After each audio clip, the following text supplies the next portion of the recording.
Very good morning बच्चों, कैसे हैं आप सब। वेलकम टू माय क्लास बेटा। बच्चों, आज का जो हमारा टॉपिक है वो है वर्ब। अभी तक मैंने आपको पार्ट ऑफ स्पीच में नाउन कराया, प्रोनाउन कराया। आज का हमारा टॉपिक है वर्ब। वर्ब क्या होता है बेटा? The word which show the action और state of being is called verb. ठीक। वर्ब को हम सिंपल लैंग्वेज में कहें तो डूइंग वर्क जैसे लिखना, पढ़ना, बोलना, हंसना, ये सब क्या है? वर्क होती है क्रिया। तो ये सब वर्क हो रहा है ना, जिसमें भी वर्क हो रहा हो, जिसमें क्रिया हो रही है, वो क्या होता है? वर्ब होता है। और वर्ब का यूज क्या होता है बेटा? विदाउट वर्ब सेंटेंस पॉसिबल नहीं होता। वर्ब की हेल्प से ही सेंटेंस बनता है। सब्जेक्ट से रिलेशन है इसका, subject plus verb plus object, इस तरह से ये वर्क करते हैं। तो हमारा जो वर्ब है, वर्ब जो होते हैं वो टू टाइप से होते हैं। अल्यूजरी वर्ब यानी हेल्पिंग वर्ब, एक्शन वर्ब यानी मेन वर्ब। अल्यूजरी वर्ब कौन कौन से होते हैं? क्या होते हैं बेटा? डू यहाँ पे क्या होता है? डू एक हेल्पिंग वर्ब है, वर्ब है। हेल्पिंग वर्ब और मेन वर्ब दोनों है। डू जो है वो हेल्पिंग वर्ब और मेन वर्ब दोनों का वर्क करता है, दोनों का कार्य करता है। बी है, बी किसको दर्शाता है? बी काम के होने को दर्शाता है, यानी होने को, होने पे फोकस होता है इसका। और इसमें क्या क्या आता है? Is, are, am, was, were, been, ये सब बी में, मतलब होना। एक तरह से कह सकते हैं हेल्पिंग वर्ब है ये। हैव, हैव क्या होता है?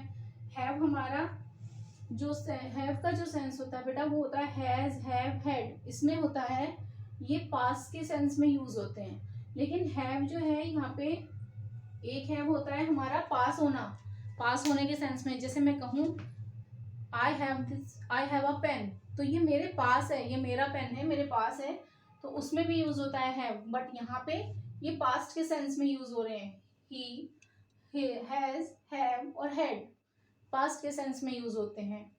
नेक्स्ट हमारा आता है मॉडल वर्ब। मॉडल वर्ब क्या होती है? Can, may, should, would, could, ये सब मॉडल वर्ब होती हैं। और मॉडल वर्ब में सेंटेंस में हमेशा याद रखें बेटा, जहां पे मॉडल वर्ब का यूज होता है सेंटेंस में, वहां पे बेस फॉर्म का यूज होता है। आप सब कहेंगे कि ये बेस फॉर्म क्या होती है? बेस फॉर्म बेटा यानी कि हमारी वर्ब की फर्स्ट फॉर्म ही मान सकते हो आप, फर्स्ट फॉर्म ही होती है, उसे ही हम बेस फॉर्म बोलते हैं। ठीक है। जैसे कि हम कहें कि किसी भी चीज में हमें काम करने का बोध हो रहा है तो वो है वर्ब। वर्क अगर हमारा हो रहा है, उसमें कोई भी क्रिया हो रही है तो वो वर्ब है। ठीक।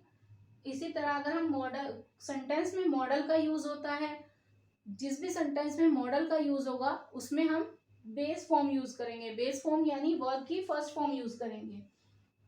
For example, you should had not come yesterday.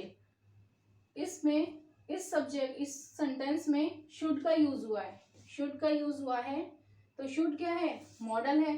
और अगर मॉडल का यूज होता है तो हम बेस फॉर्म यूज करते हैं। बेस फॉर्म यानी फर्स्ट फॉर्म का यूज करते हैं। तो यहाँ पे बेटा ये जो हेड है, हेड की जगह पर आप मुझे बता सकते हैं कि क्या आएगा? बताइए। मैंने आपको बताया ना अभी कि मॉडल के बाद तुरंत बेस फॉर्म का यूज किया जाता है। Base form means first form का यूज किया जाता है। और यहाँ पे हेड है, हेड मीन्स ये क्या हुआ? ये थर्ड फॉर्म हो गई। लेकिन तो हम यहाँ पे क्या यूज होना चाहिए? You should have, you should have. अब बहुत सारे बच्चे कहेंगे कि मैम आपने तो फर्स्ट फॉर्म बोला था कि फर्स्ट फॉर्म का यूज होना चाहिए। बेटा फर्स्ट फॉर्म का यूज होना चाहिए, बट यू रिमेम्बर दैट कि अगर हमारा जो सब्जेक्ट है क्या है, वो सिंगुलर है या प्लूरल है। जो हमारा यू है ये प्लूरल सब्जेक्ट है, तो हमारा यू के साथ में क्या फॉर्म यूज होगी? हैव यूज होगा, है ना। यू है तो यू के साथ में हैव लगता है, तो हैव का यूज होगा। You should have not come yesterday, right. उसी तरह से अगर हम फॉर एग्जाम्पल सेकेंड सेंटेंस लें, ही सेड दैट ही मे कम, कि उसने कहा कि वो आएगा। ही सेड दैट ही मे कम, ठीक है। तो आप मुझे ये बताइए कि ये कौन सा टेंस है, ये पास्ट टेंस के यूज में हो रहा है, लेकिन यहाँ पे भी मे का यूज किया गया है, ठीक, लेकिन ये है पास्ट टेंस के सेंस में। और जिन सेंटेंसेस में मॉडल का यूज होता है उसमें बेस फॉर्म लगती है, लेकिन ये पास्ट टेंस के सेंस में है। और ये जो पास्ट टेंस है ये सार्वभौमिक नहीं है, मतलब हमें पूरी तरह से विश्वास नहीं है कि वो आएगा ही, क्योंकि मैं कहूँ कि हाँ मैं वहां जाऊंगी, ठीक, लेकिन ऐसा भी हो सकता है कोई रीजन होता है कि नहीं आ पाते, जाएगा, जाऊंगी, है ना। ही सेड दैट, उसने मुझसे कहा, लेकिन ये कंफर्म नहीं है कि वो आएगा ही, ये सत्य नहीं है, बिल्कुल पूरी तरह से ट्रुथ नहीं है कि हाँ वो आएगा ही। तो इसलिए उस बेस में क्या होगा, मे की क्या हो जाएगा, माइट हो जाएगा, तो माइट का यूज होगा। क्लियर, इतना सभी को क्लियर है बेटा। Be, is are am was were being, ये किस चीज उसमें होगा, बी होने के इसमें, इसको हम हेल्पिंग वर्ब भी कहते हैं, ये हेल्पिंग वर्ब के यूज में उसमें भी यूज होती है। नाउ अब हम आते हैं बेटा एक्शन वर्ब, हमारी मेन वर्ब। मेन वर्ब क्या होती हैं, मेन वर्ब ट्रांजिटिव वर्ब, जैसे कि verb which need object to complete meaningful sentence, ठीक, अपने सेंटेंस को, verb which need to object complete meaningful sentence, अपने सेंटेंस को मीनिंगफुल बनाने के लिए हमें किस चीज का यूज करना होता है, ऑब्जेक्ट का यूज करना होता है। जैसे फॉर एग्जांपल हम देखें, राम सेंड, राम ने सेंड किया, क्या सेंड किया तब तक हमें पता नहीं होगा, तो हमारा ये सेंटेंस इनकम्प्लीट है, यानी कि हमें ऑब्जेक्ट की नीड है। यानी जैसे हम लिखें मैसेज, तो राम सेंड मैसेज, उसने मैसेज सेंड किया, तब जाके हमारा ये सेंटेंस कंप्लीट हुआ। उसी तरह से द गर्ल कैरीज साड़ी, तो गर्ल कैरी साड़ी, जब हमने यहाँ पे ऑब्जेक्ट लगाया तब जाके हमारा ये सेंटेंस कंप्लीट हुआ। तो इससे हमें पता चलता है कि हमारे ट्रांजिटिव वर्ब में ऑब्जेक्ट की नीड होती है अपने सेंटेंस को मीनिंगफुल बनाने के लिए।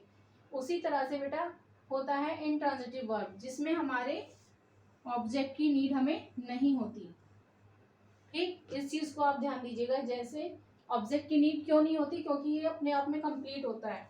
ही जंप, वो कूद गया, ठीक है, इसमें हमें समझ आ गया कि क्या क्रिया हुई है, तो हमें इसमें ऑब्जेक्ट लगाने की नीड ही नहीं है। इसी तरह से आई सिंग, इसी तरह से हमने लिखा आई सिंग, तो हमने गाना गाया, उसमें हमें पता चल गया कि क्रिया क्या हो रही है, उसमें भी हमें ऑब्जेक्ट की नीड नहीं है। और मेन वर्ब को पहचानने के लिए बेटा इजी में मैं आपको बताऊं कि मेन वर्ब को आप लोग कैसे पहचानेंगे, इसका सिंपल सा वे है, जिन सेंटेंसेस में खाना पीना यानी लास्ट में अगर ना की आवाज आए, खाना पीना उठना बैठना सोना, तो वो हमारी एक्शन वर्ब मेन वर्ब मानी जाती है। अगर आपको वीडियो पसंद आई हो तो बच्चों लाइक करें, शेयर करें। थैंक यू, मिलते हैं हमारी नेक्स्ट वीडियो में।